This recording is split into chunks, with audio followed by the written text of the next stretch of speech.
Hi, I'm Sophia, an employee of Relocode, a company specializing in relocating assets and businesses to various countries worldwide. Today, I want to talk about London, its pros, cons, changes, and major events in the year 2024. Stay with us because it will be very interesting. And don't forget to subscribe to our channel on relocation to the United Kingdom called Relocode UK. Watch our video and, of course, give it a like.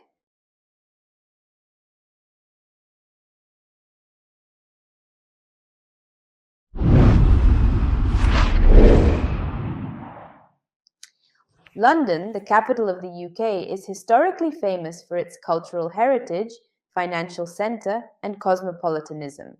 For many years, this metropolis has been the epicenter of cultural, economic, and political events. The prospects of London as a global city have consistently been very exciting and full of potential. And 2024 won't be an exception. In this video, we'll explore the anticipated key aspects of life in London in 2024, including changes, innovations, challenges faced by residents. I also remind you that we share our personal experiences and knowledge, so everything is very subjective, as many people, as many opinions. Make sure to share your thoughts on living in London in the comments section located below this video. So let's first talk about property rental. The choice of property in London is indeed very vast, but the price often does not correspond at all to the quality. If you are looking for a room, apartment, or house to rent in London, be prepared for a few unpleasant moments. The most expensive apartments are, of course, near the metro. In old houses, which look very beautiful and very English from the outside, you often can find mold, cold, and dampness inside. In some of these buildings, the heating may be unusual for us, for example, for energy-saving purposes. The heating system is set up in a way that it only turns on at night, and during the day, it's off. Thus, during the winter season, it is frequently quite cool and chilly in such houses. At the same time, rental prices are soaring. The UK's National Statistics Office reports in January 2024 a record increase in rental rates for apartments and houses, specifically in London. Over the course of 12 months, the cost of renting accommodation has increased by almost 7%. The popular property portal in England, Zoopla, informs tenants and landlords monthly about the rental prices in London. So, over the year, the rent has increased by £130. In February 2024, Zoopla records a median rate of £2,119.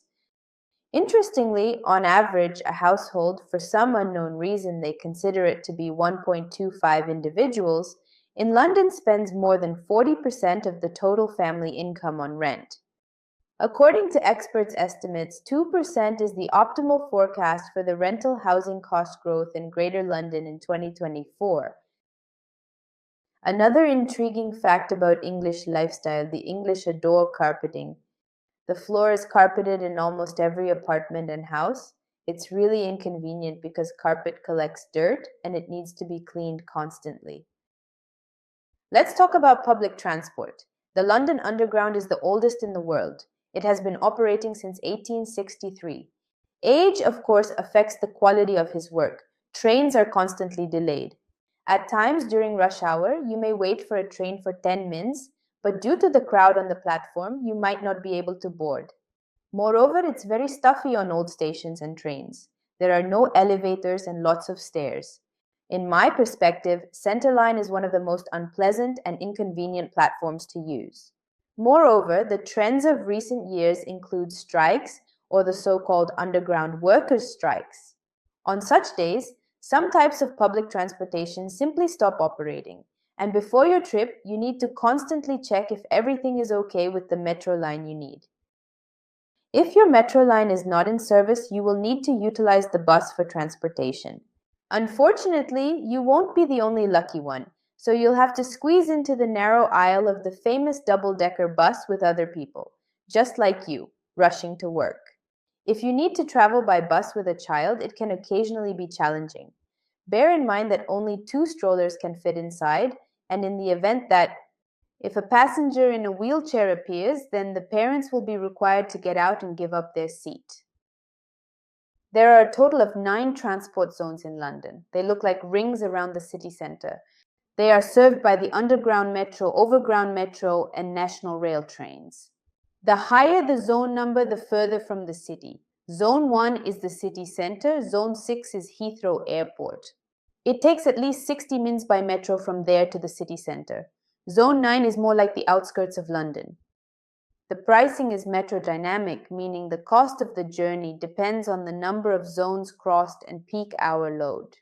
For example, you can travel from Zone 1 to Zone 6 during rush hour for as much as £13. A train within one zone off-peak will cost around £2. The bus fare is a set amount of £1.75. Typically, on average, an individual can expect to spend approximately £10 per day on utilizing public transportation in London. You can locate details regarding different transportation cards on the TfL Government UK website. Let's talk about the service sector. In London, expats from CIS countries, especially women, really miss high quality and affordable cosmetic procedures. Beauty services in London are pricey. Expect to pay £30–50 for a manicure. Eyelash extensions cost £50. Eyebrow tinting correction will cost you £25–30. A men's haircut will cost from £12 and above, while a women's haircut will cost from £20–30 and above, and this does not include coloring. Simultaneously, the level of service might not meet expectations. As a result, women hailing from the Commonwealth of Independent States strive to locate beauty salons staffed by fellow countrymen. There are indeed a large number of them in London. Another characteristic of London is its multiculturalism and cultural diversity. The 2021 census revealed that in London, 40% of the population were born outside of the country, which establishes it as the city with the second largest immigrant population, surpassed only by New York City. This is undoubtedly its distinctive feature, creating a unique environment for intercultural communication. It's interesting and amazing to have the opportunity in one city to interact with representatives of different countries and cultures of the world, try their national dishes, listen to music, and get acquainted with their art. In this respect, London is truly beautiful, but there is also a flip side to the coin. Tourism plays a central role in London's economy, and crowds of traveling foreigners are likely to become an irritating factor for you after a few weeks or months of living in this city. Have you heard of the famous Oxford Street where everyone goes for shopping? Well, after several years of living in London, I preferred to steer clear of it. It's simply impossible to push through the crowds of tourists, constantly taking photos of themselves against attractive light installations and passing by double-decker buses. This is also one of the dirtiest streets in London. In my personal opinion, it is really unpleasant to be there. Another aspect of life in London that you will have to get used to is the difficulties with understanding the English language. Yes, you heard it right. Moving to London with excellent language skills, be prepared that you will find it difficult to communicate in English in London. It's not about the lack of your everyday vocabulary or grammar knowledge. London is a multicultural city, so you encounter many different accents, which can sometimes be difficult to understand. It is particularly challenging to communicate via telephone.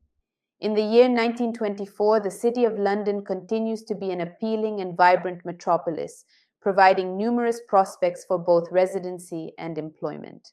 Despite challenges like environmental pollution, high population density, and an increasing level of migrants, London remains an important global center. It attracts people from all corners of the world, maintaining its status as a cultural and economic giant. And if you are planning to move to the United Kingdom or have any questions or doubts, then come to us for free consultations at WelcomeTech. Thank you for watching, and until we meet again, goodbye for now.